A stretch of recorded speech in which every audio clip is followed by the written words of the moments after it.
નમસ્કાર. Oxford school of સાયન્સના commerce ડિપાર્ટમેન્ટમાં આપ સર્વનું હાર્દિક સ્વાગત છે. વિદ્યાર્થી મિત્રો, આપણે ધોરણ 11 કોમર્સ એસપીસીસી વિષયમાં આજે આપણે જોવા જઈ રહ્યા છીએ પુનરાવર્તન એટલે કે રિવિઝન. આપણી એક્ઝામ બહુ નજીક છે અને એક્ઝામની સાપેક્ષમાં જો વાત કરવામાં આવે તો આજે આપણે પુનરાવર્તન જોઈ લેવાના છીએ. કયા ચેપ્ટરની અંદર શું શું વસ્તુઓ છે અને તેના વિશે આપણે જોઈ ગયા છે. ફરીથી એક વખત બધાનું આપણે રિપીટેશન કરવાના છીએ. તો ચેપ્ટર નંબર 3 સીસી એટલે કે કોમર્શિયલ કોરેસ્પોન્ડન્સની વાત કરવામાં આવે તો ચેપ્ટર નંબર 3 છે વાણિજ્યક પત્રનો બાહ્ય દેખાવ, જેની અંદર આપણે એક જ વસ્તુ રહી છે ખાલી પત્રનો બાહ્ય દેખાવ. બાકીની બધી જ વસ્તુઓ જે છે એ કાઢી નાખવામાં આવી છે. એટલે કે પત્રના બાહ્ય દેખાવને આકર્ષક બનાવતી બાબતો જે છે એ બધી બાબતો કાઢી નાખવામાં આવી છે. તો પત્રનો બાહ્ય દેખાવ, તો પત્રનું આયોજન સુનિયોજિત રીતે કરવામાં આવેલ હોય, પરંતુ પત્ર જો આપણને દેખાવની અંદર એટલો સુંદર ન લાગતો હોય તો આપણને જોવું ગમતું નથી. ટૂંકમાં એને ધ્યાન આકર્ષક બનાવવા માટે આપણે કઈ બાબતોનું ધ્યાન રાખવું જોઈએ. ખાસ કરીને વિદ્યાર્થી મિત્રો, આ બધી બાબતો કાઢી નાખી છે, પણ તમારે વાંચવામાં નથી લેવાની, પણ તમે જ્યારે પત્ર લખતા હોય ત્યારે બધી જ બાબતો અગત્યની છે. કારણ કે આ બાબત જો તમે ધ્યાન નહીં રાખો તો આખો સીસી વિષય જે છે ને એ ફેલ, તમે ભણ્યા એ ફેલ ગણાશે. કારણ કે પત્ર કેવી રીતે લખવો, પત્રને ધ્યાન આકર્ષક કેવી રીતે બનાવવું, એ બધી જ બાબતનો ઉલ્લેખ આ ચેપ્ટરની અંદર કરવામાં આવેલો છે. પત્રના બાહ્ય દેખાવને આકર્ષક બનાવતી બાબતો જે છે અહીંયાથી રદ કરવામાં આવી છે. છતાં એક વખત આપણે જોઈએ તો કાગળની પસંદગી, એનો રંગ, એનું કદ, એની ગુણવત્તા, આ બધી બાબતો છે ધ્યાનમાં લેવી જોઈએ. સામાન્ય રીતે એનું કદ A4 સાઇઝનું હોય છે. પ્રમાણસરનું માપ ધરાવતા કાગળમાં લખાણ વ્યવસ્થિત રીતે લખી શકાય છે. આજકાલ સામાન્ય રીતે A સિરીઝના જુદા જુદા માપના કાગળ આંતરરાષ્ટ્રીય સ્તરે વપરાય છે. વાણિજ્યિક વિષય, પત્ર વ્યવહાર કે કોમ્પ્યુટરથી થતા પ્રિન્ટિંગ માટે A4 માપનું જે પત્ર છે એનો ઉપયોગ થાય છે. પરંતુ મોટાભાગે એનું જે માપ હોય છે એ 8:3 થી લઈ અને 11:7 જેટલું હોય છે. પત્ર માટે કાગળનો રંગ સામાન્ય રીતે સ્નો વ્હાઇટ એટલે કે સફેદ કલરનો રાખવામાં આવે છે. આછા રંગ પૈકી આછો વાદળી કલર હોય, આછો પીળો હોય કે આછા ગુલાબી રંગનો પત્રનો પણ સમાવેશ થાય છે. પત્ર માટે લેવામાં આવતા કાગળની ગુણવત્તા એવા પ્રકારની હોવી જોઈએ કે સાંઈ પ્રસરે નહીં. આ ઉપરાંત વાણિજ્યિક પત્રને કાણા પાડીને ફાઇલિંગ કરવાનું હોવાથી એ પત્રની જે કાગળ છે એની ગુણવત્તા સારી હોવી જોઈએ. અથવા વપરાશ થાય તો એ ફાટી જાય કે ખરાબ થવાનું ભય ન રહે એવા પ્રકારના કાગળ હોવા જોઈએ. ત્યાર પછી આપણે જોઈએ ટાઈપિંગની વાત, તો કે અત્યારે પહેલાં એવું હતું હસ્તલિખિત પત્રો મોકલતા, પરંતુ હવે ટાઈપિંગ ખૂબ અગત્યનું છે. ટાઈપિંગ કરતી વખતે પણ જેના અક્ષર જે ખૂબ મોટા ન હોય, ખૂબ નાના ન હોય એનું ધ્યાન રાખવું જોઈએ. સામેવાળાને વંચાય એ પ્રકારની શૈલી છે, બહુ ડિઝાઇનર અક્ષરો તમે લખો કેલિગ્રાફીમાં ને એમાં, તો એ પત્રનો કોઈ અર્થ રહેતો નથી. ત્યાર પછી હાસ્યો, તો કે પત્ર છે એને આખો પહેલેથી ચાલુ કરીને છેલ્લે સુધી આપણે લખતા નથી, પરંતુ આપણે શું કરીએ છીએ તો પત્રની અંદર થોડી થોડી જગ્યાઓ રાખીએ છીએ. તો એ જે થોડી થોડી જગ્યાઓ રાખીએ છીએ ને આપણે હાસ્યો કહીએ છીએ, જેને માર્જિન તરીકે ઓળખવામાં આવે છે. સામાન્ય રીતે નીચેની તરફ 1 ઇંચ જગ્યા છોડવામાં આવે છે અને ઉપરની તરફથી 1.5 ઇંચ જેટલી જગ્યા છોડવામાં આવે છે. કેટલાક લેખકો ઉપર, નીચે અને આજુબાજુ ચારે બાજુ સરખી જગ્યાઓ છોડી અને પત્રો લખતા હોય છે. ઘડી કે સળ, તો કે જ્યારે પણ આપણે પત્ર જ્યારે મોકલવાનું હોય ત્યારે આપણે શું કરીએ, એક સાથે 4-5 ઘડી કરીને અંદર મૂકી દઈએ છીએ. એવું નહીં. પરબીડિયાનું માપના પ્રકારના તમારે ઘડી અંદર વાળવી પડે. 2 કે 3 ઘડીની અંદર, એ વધુ ને વધુ 3 ઘડીની અંદર એ પત્ર વ્યવસ્થિત સમાઈ જવો જોઈએ. એટલે પરબીડિયું બહુ નાનું ન લેવું ને બહુ મોટું ન લેવું, પ્રમાણ માપનું પરબીડિયું લેવું જોઈએ. અને કાગળની ઘડી વ્યવસ્થિત રીતે કરવી જોઈએ, જેથી વાંચવાવાળાને ચોળાયેલો પત્ર વાંચવો ગમતો નથી, જેના વિશે આપણે ડેમોથી સમજ્યા છીએ. મેં તમને ડેમો પણ આપેલો હતો કે જો ચોળાઈ ગયેલો આવો પત્ર હોય તમને વાંચવો નહીં ગમે, પણ આવી રીતે વ્યવસ્થિત ઘડી કરેલો પત્ર તમને વાંચવો ગમશે. તેના વિશે આપણે અગાઉ ડેમો જોઈ ગયા છીએ. પરબીડિયાની વાત કરીએ તો પરબીડિયું જે છે, હાથમાં સૌથી પહેલું પત્ર નહીં આવે પણ એનું કવર આવશે. કવર એટલે પરબીડિયું, એન્વેલોપ જેને આપણે કહીએ છીએ. આ એન્વેલોપ તમારા હાથમાં આવે તો તમને જોવું ગમે એવું હોવું જોઈએ, ધ્યાન આકર્ષક હોવું જોઈએ. સાથે સાથે બહુ જ નાનું પરબીડિયું ન હોવું જોઈએ. તમે વધારે પ્રકારના કાગળો ઉમેરતા હોય ને તમે એની અંદર એક નાનું પરબીડિયું મૂકી દો તો સામેવાળાને ખબર પડી જશે કે ભાઈ આ વ્યક્તિને એટલી સેન્સ નથી કે આમાં એક સાથે આટલા બધા કાગળ નાખે છે, પરબીડિયું કાઢતા પહેલાં જ ફાટી જાય. તો એ આપણી પ્રતિષ્ઠા જોખમાય છે. આપણી ધંધાકીય પેઢીની છાપ જે છે એ સારી નથી ઉપસાવતા. એટલા માટે આપણે પરબીડિયું વ્યવસ્થિત પસંદ કરવું જોઈએ. પરબીડિયા જે છે એ તમે જેવો કાગળનો રંગ, જે પત્રના કાગળનો રંગ હોય એના જ પ્રમાણમાં પરબીડિયું તમે લ્યો તો વધારે સારું ગણાય છે. હવે પરબીડિયાની અંદર બારીવાળો પરબીડિયો પણ આવે છે, વિન્ડો એન્વેલોપ પણ આવે છે અને બંધ એન્વેલોપ પણ આવે છે. મોટાભાગે આપણે શુભેચ્છા દર્શક હોય તો એ ઉપરની બાજુએ ખુલતા હોય, બાકી મોટાભાગે સાઈડની અંદર પરબીડિયા ખુલતા હોય છે. તો આપણે જે રીતે માહિતી મોકલવી હોય એવા પ્રકારના પત્રો, બીજી વાર સરનામું લખવું ન પડે, રીતે બારીવાળા એટલે કે એટલો ભાગ જ્યાં સરનામું આવતું એ ભાગ કાપેલો હોય ને એની ઉપર પારદર્શક કાગળ લગાવેલો હોય તેવા પરબીડિયા પણ વાપરવામાં આવે છે.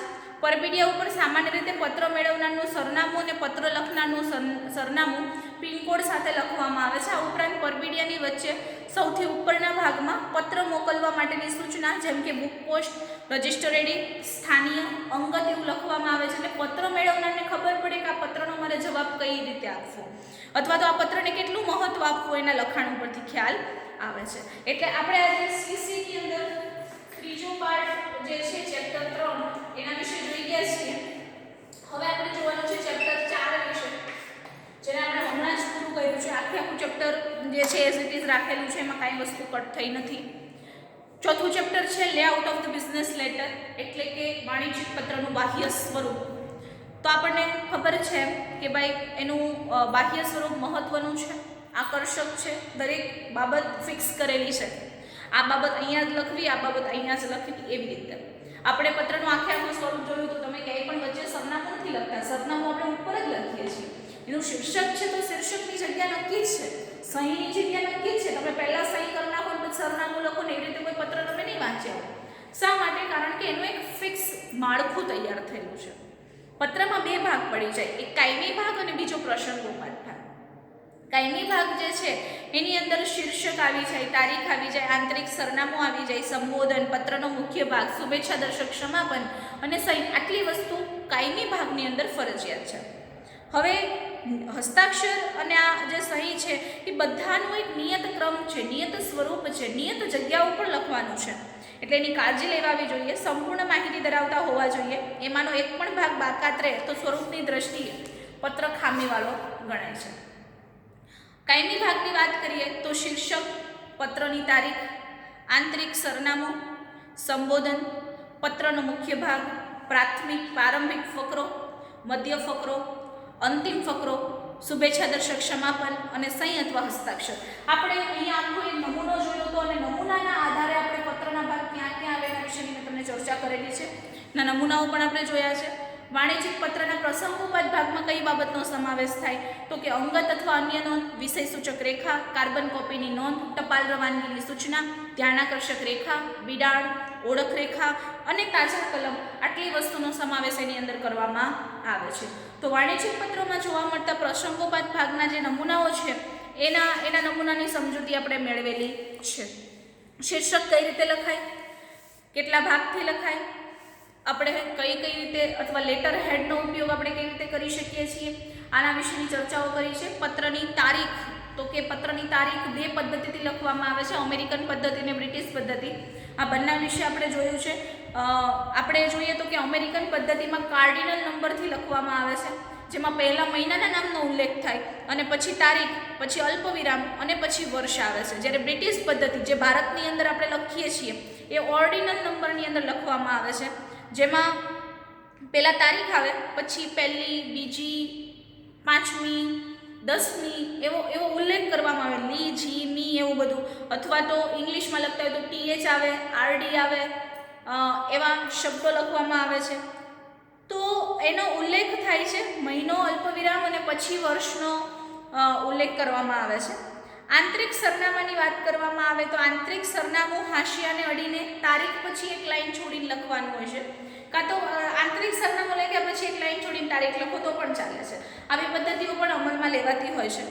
તો વ્યક્તિનું નામ અને જરૂર જણાય તો હોદ્દો લખવામાં આવે છે. આંતરિક સરનામાના ભાગરૂપે કોઈનું નામ હોય તો નામ પણ લખી શકાય છે. સન્માનવાચક વિશેષણ, એના વિશે ખાસ ધ્યાન આપવાનું છે. સામાન્ય રીતે જ્યારે કોઈ પુરુષનું નામ હોય તો આગળ અંગ્રેજીમાં મિસ્ટરનું ટૂંકું રૂપ MR લખાય છે અને ગુજરાતીમાં એની માટે શ્રી, શ્રીમાન, શ્રીયુત એવા શબ્દનો ઉપયોગ કરવામાં આવે છે.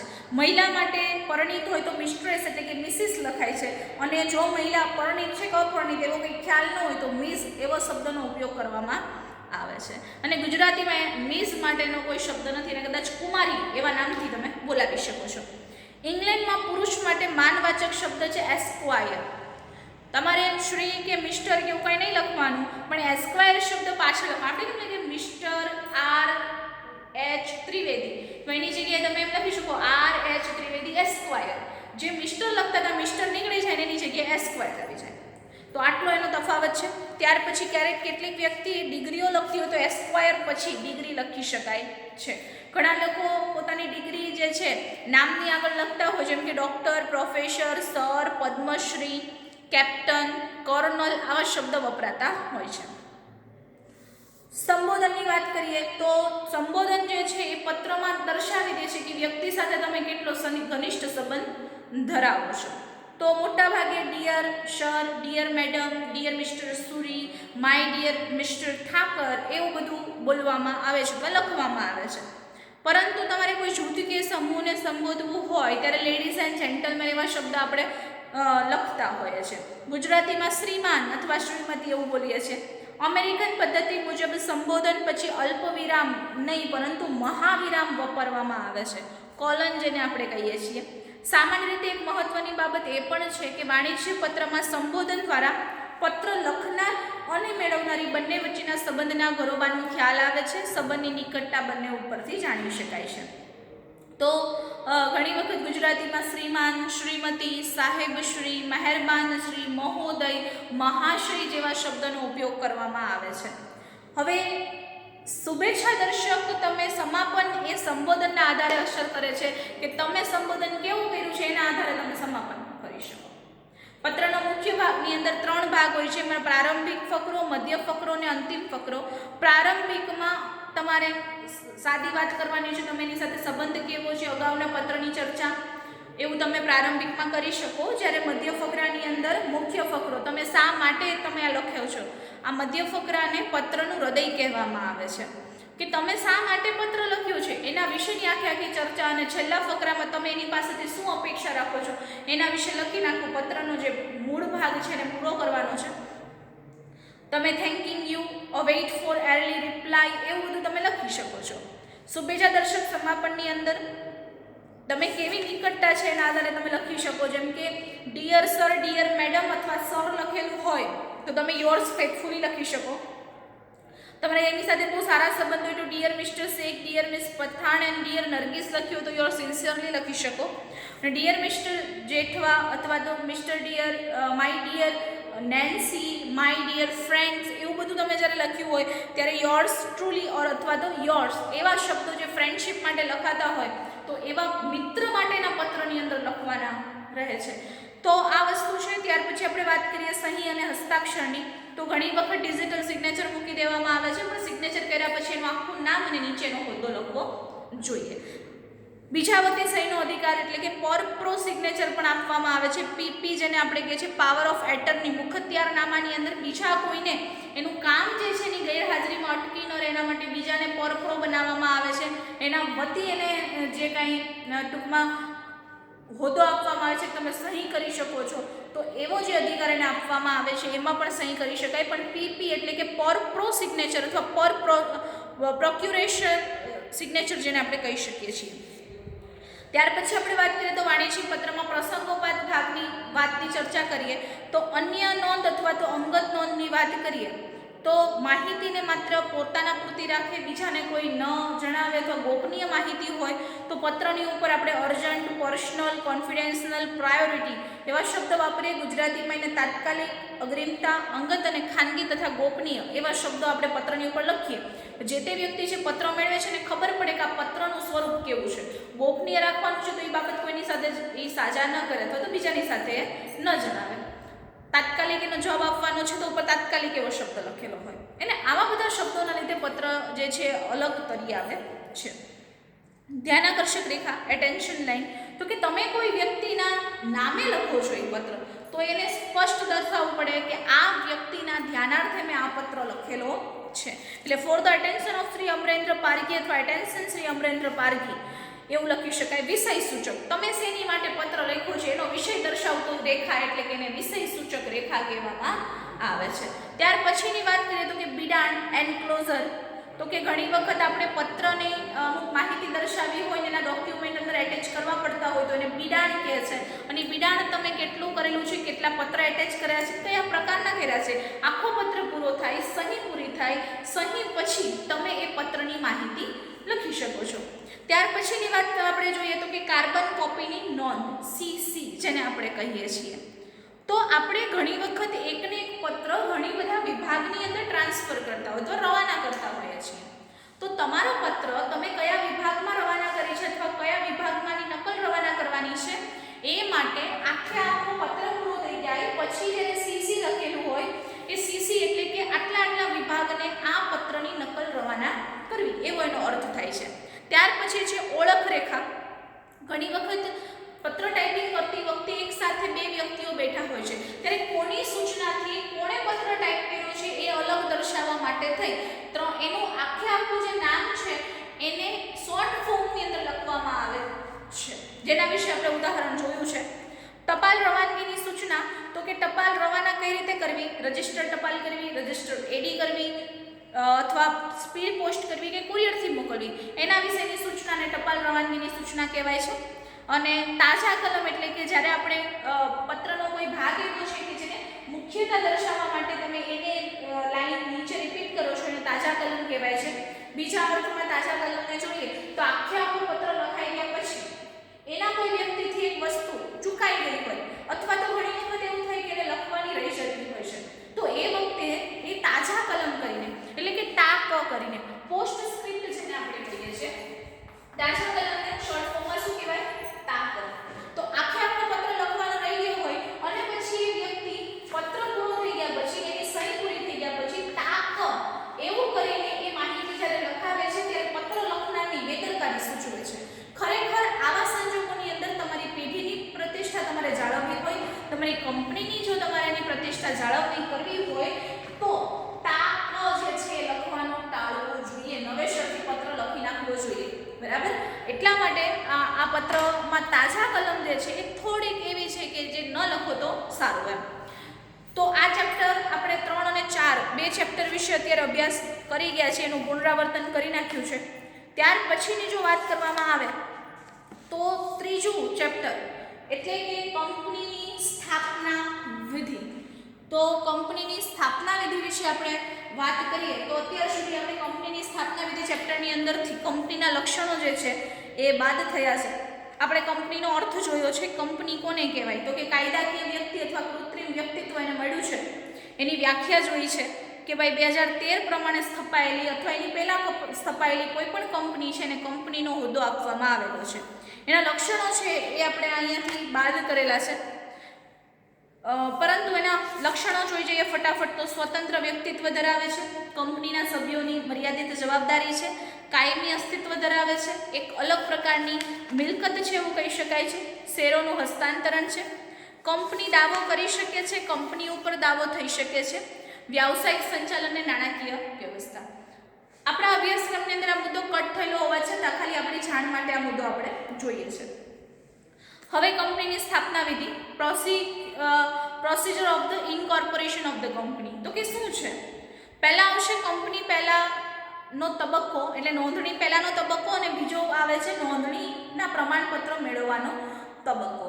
તો કે સ્થાપના અંગેના તબક્કાની વાત કરીએ તો ધંધાની સ્થાપનાનો વિચાર. પહેલાં તો કોઈ પણ વ્યક્તિના મનમાં વિચાર આવે મારે ધંધો ચાલુ કરવો છે, પછી તો કે પ્રાથમિક તપાસ કરે, પછી વિગતવાર તપાસ થાય, ત્યાર પછી સંસાધનોની સગવડ કે ભાઈ મને બધી વસ્તુ મળી રહે છે કે નથી મળી રહેતી, છેલ્લે નાણાં મળે છે કે નથી મળતા, અને લાસ્ટમાં નાણાકીય વ્યવસ્થા, અરેન્જમેન્ટ ઓફ ફિનાન્સ. આટલી વસ્તુઓ જોયા પછી નોંધણીની પ્રક્રિયા ચાલુ થાય છે. આટલી વસ્તુ થાય અથવા નાણાંની વ્યવસ્થા થાય તો આગળ ધંધો ચાલે, બાકી ચાલતો નથી. બધી વ્યવસ્થા થયા પછી નોંધણીનો તબક્કો, એમાં ઇનકોર્પોરેશન ઓફ સ્ટેજ. તો ખાનગી કંપનીમાં મર્યાદિત સભ્ય સંખ્યા અને શેરની ફેરબદલી નિયંત્રણ કરવા માટે શેરની નોંધણીનું પ્રમાણપત્ર જરૂરી છે, જેમાં આવેદનપત્ર એ પાયાનો અને મૂળભૂત દસ્તાવેજ છે. કંપનીનો ધ્યેય, એની મૂડી, એના સભ્યોની સંખ્યા, જવાબદારી, રજિસ્ટર ઓફિસ બધું એમાં દર્શાવેલું હોય. ત્યાર પછી નિયમનપત્ર આવે છે, એટલે કે કયું કામ કેવી રીતે કરવું એના માટે નિયમનપત્રની અંદર જોગવાઈ હોય છે. સંચાલકોની યાદી હોય, સંચાલકોનું લેખિત સંમતિ અને સોગંદનામું દર્શાવેલું હોય, નિવેદન આપેલું હોય અને લાસ્ટમાં અન્ય કંપનીના હિત અંગેની જાહેરાત હોય. નોંધણીનું પ્રમાણપત્ર ત્યારબાદ એને મળે છે અને આ ચેપ્ટર આપણે ત્યાં પૂરું થઈ જાય. ત્યાર પછી ચેપ્ટર નંબર 4 આવે છે. આ સીસીની વાત કરીએ, એસપીની વાત કરીએ તો ચેપ્ટર 3, ચેપ્ટર 4 ની વાત કરીએ તો ચેપ્ટર 4 છે આવેદનપત્ર. આવેદનપત્રની અંદરથી બે વસ્તુઓ જે છે એ કટ કરવામાં આવી છે, જેની અંદર આવેદનપત્રનું મહત્વ એક કટ થયું છે અને બીજું છે આવેદનપત્રની કલમમાં ફેરફાર. આ બે વસ્તુઓ રદ થઈ છે, છતાં આપણે ફટાફટ એક વસ્તુ જોઈ જઈએ. તો આવેદનપત્ર એટલે શું, એનો અર્થ જોઈએ તો કે આવેદનપત્ર એ કંપનીનો મૂળભૂત દસ્તાવેજ છે, કંપનીનું કાર્યક્ષેત્ર નક્કી કરે છે, અમુક ચોક્કસ નામ અમુક રાજ્યમાં આવેલી કંપની દર્શાવે છે, અમુક શેર મૂડી દર્શાવે છે, સભ્યોની સંખ્યા નક્કી કરે છે, જવાબદારી નક્કી કરે છે. આ બધું જ આવેદનપત્રમાં થાય છે. વ્યાખ્યા એવી છે કે આવેદનપત્ર એટલે કંપની ધારા 2013 અથવા અગાઉના કંપની ધારા મુજબ ઘડેલું અથવા વખતોવખતની જોગવાઈને આધીન રહીને ફેરફાર કર્યા મુજબનું આવેદનપત્ર, જેને આવેદનપત્ર કહીએ છીએ. આવેદનપત્ર એ કંપનીનું બંધારણ છે અને કંપનીના અધિકારીઓની મર્યાદા દર્શાવે છે. એના લક્ષણની વાત કરીએ તો મૂળભૂત દસ્તાવેજ છે, કંપનીના ઉદ્દેશ ધરાવે છે, બાહ્ય પક્ષકારોને ઉપયોગી છે, કંપનીના અસ્તિત્વ વિશે રજિસ્ટર ઓફિસ વિશે માહિતી આપે છે, આવેદનપત્રમાં ફેરફાર કરવા મુશ્કેલ છે અને કંપનીનું બંધારણ દર્શાવે છે. આ જોયા પછી આવેદનપત્રનું મહત્વ જે છે અહીંયાથી આપણે જતું રહ્યું છે, પણ છતાં 4 રીતે એનું મહત્વ છે. કંપનીની દ્રષ્ટિએ, લેણદાર, વેપારી અને બેંકો એટલે કે ત્રાહિત પક્ષોની દ્રષ્ટિએ, શેર હોલ્ડરની દ્રષ્ટિએ અને જાહેર જનતાની દ્રષ્ટિએ આવેદનપત્રનું મહત્વ રહેલું છે. કલમની વાત કરીએ તો 8 કલમ અહીંયા આપણને આપી છે. નામની કલમ, રજિસ્ટર ઓફિસની, ઉદ્દેશની કલમ, જવાબદારીની કલમ, મૂડીની કલમ, સ્થાપનાની કલમ, માત્ર એકલ વ્યક્તિના સંદર્ભમાં બધા શેર લઈ લેવાની સંમતિ અને મૃત્યુના સંજોગોમાં વારસદારની નિમણૂકની કલમ. આટલી કલમો આપણને આવેદનપત્રની અંદર આપેલી છે. તો વિદ્યાર્થી મિત્રો, આપણે ખાસ કરીને આ કલમો વિશેની જો માહિતી મેળવીએ તો બધી જ માહિતી આપણે મેળવી ચૂક્યા છીએ કે નામની કલમ કોને કહેવાય. તો કે નામની કલમની અંદર કોઈ કંપનીને મળતું નામ ન હોય એ ખાસ જોવું જોઈએ. અનિચ્છનીય કે વાંધાજનક નામ ન હોવું જોઈએ. કાયદાકીય હેઠળ એ કોઈ અપરાધિક નામ ન હોવું જોઈએ. કંપનીનું નામ એવું ન હોવું જોઈએ કે જે સરકારની સાથે સંકળાયેલું હોય. રાજ્ય સરકાર, કેન્દ્ર સરકાર, સ્થાનિક સ્વરાજની સંસ્થા કે કોઈ પણ ગવર્મેન્ટ કંપની સાથે વડાપ્રધાન, રાષ્ટ્રપતિ, ઉપરાષ્ટ્રપતિ, રાજ્યપાલ કે મુખ્યમંત્રીના નામ સાથે સીમિત ન હોવું જોઈએ. જાહેર કંપનીએ નામના અર્થે જે છે નામના અંતે એને લિમિટેડ અને ખાનગી કંપનીએ પ્રાઇવેટ લિમિટેડ શબ્દ છે વાપરવો જોઈએ. કળા, વિજ્ઞાન, સંશોધન, સામાજિક કલ્યાણ, ધર્મ, દાન વગેરે માટે સ્થપાયેલી કંપનીનો ઉદ્દેશ નફાનો હોતો નથી. આથી આવી કંપની નફો કરીને ડિવિડન્ડની વેચણી નહીં કરનારને લિમિટેડ કે પ્રાઇવેટ લિમિટેડ શબ્દ લખવામાંથી મુક્તિ આપવામાં આવે છે. રજિસ્ટર ઓફિસની કલમની વાત કરવામાં આવે તો જ્યારે કંપનીની સ્થાપના થઈ ત્યાંથી 15 દિવસની અંદર રજિસ્ટર ઓફિસનું એડ્રેસ આપવું જરૂરી છે અને રજિસ્ટર ઓફિસ સ્થાપવી ફરજિયાત છે.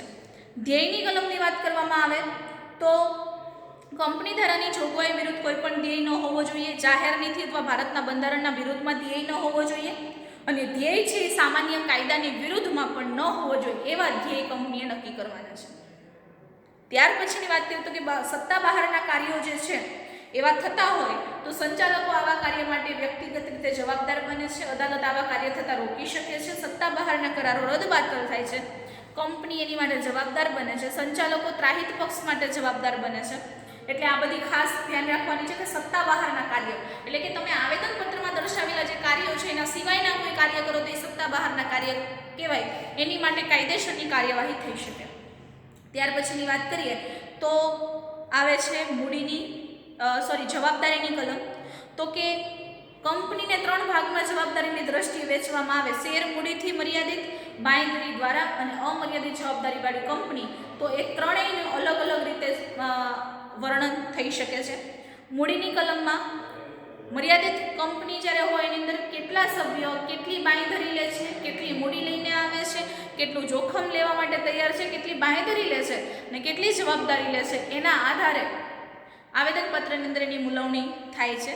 સ્થાપનાની કલમની અંદર જાહેર કંપની માટે ઓછામાં ઓછા 7 અને ખાનગી કંપનીમાં ઓછામાં ઓછા 2 વ્યક્તિઓએ અહીંયા સહી કરવી ફરજિયાત છે અને બાકી એક જ વ્યક્તિ જો કંપનીની સ્થાપના કરે તો એ એકલ વ્યક્તિની કંપની તરીકે ઓળખવામાં આવે છે. તો આ હતું આપણી આવેદનપત્રની કલમો, ત્યાર પછી આપણે વાત કરીએ તો આવેદનપત્રના ફેરફારો, એટલે જેટલી કલમો જોઈએ એમાં ફેરફારો પણ છે, પરંતુ જે આપણે પરીક્ષામાં પૂછાવાના નથી. તો વિદ્યાર્થી મિત્રો આજે આપણે ચારે ચાર ચેપ્ટરનું એક રિવિઝન આપણે જોઈએ કે આપણે શું શું જોયું છે, અમુક બાબતોને આપણે સારી રીતે ડિસ્ક્રાઇબ કરી છે. હવે વિદ્યાર્થી મિત્રો આપણે એક્ઝામ નજીક આવી રહી છે, તમને આશા રાખીએ છીએ કે આ બધી વસ્તુઓ તમને સમજાઈ ગઈ હશે. આપણે પરીક્ષા આવે છે, વાંચન કરવાનું છે, મનન કરવાનું છે, બહુ ટૂંક સમયની અંદર આપણી પરીક્ષાઓ બહુ જ નજીક જેને કહી શકાય કે 1 કે 2 દિવસની અંદર પરીક્ષાઓ હવે ચાલુ થવા જઈ રહી છે, ત્યારે આપણે ખાસ કરીને વાંચન વધારવાનું છે, મનન કરવાનું છે. દિવાળી આવી રહી છે તો દિવાળીની તો શુભકામનાઓ અમે તમને પાઠવીએ છીએ, પણ સાથે સાથે આપણે આપણું જે ભણતર છે એને ભૂલવાનું નથી. તો આ લેક્ચરને અહીંયા સુધી જ રાખીએ છીએ. ફરી મળીએ ત્યાં સુધી stay at home, stay safe. ધન્યવાદ.